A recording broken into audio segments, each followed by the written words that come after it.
சைவம் வைணவம் மட்டுமல்ல, பௌத்தம், கிறிஸ்துவம், இஸ்லாம், சமணம் என 6 கோடி சமயங்களில் ஒவ்வொரு சமயத்திற்கும் ஒவ்வொரு புனிதத்துவமும் மருத்துவ குணமும் இருக்கிறது.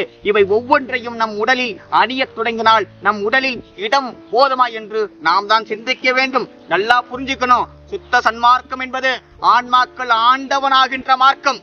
அப்படி ஆன்மாக்கள் ஆண்டவன் ஆவதற்கு எல்லா ஜீவர்களிடத்தும் தயவும் ஆண்டவரிடத்து அன்பு மட்டுமே முக்கியமானவை என்கிறார் நம் பெருமானார் திரும்ப திரும்ப திரும்ப சொல்றாங்க. சுத்த சன்மார்க்கம் என்பது ஆன்மாக்கள் ஆண்டவன் ஆகின்ற மார்க்கம். அப்படி ஆன்மாக்கள் ஆண்டவன் ஆவதற்கு எல்லா ஜீவரிடத்தும் தயவும் ஆண்டவரிடத்து அன்பு மட்டுமே முக்கியமானது சொன்னாரு.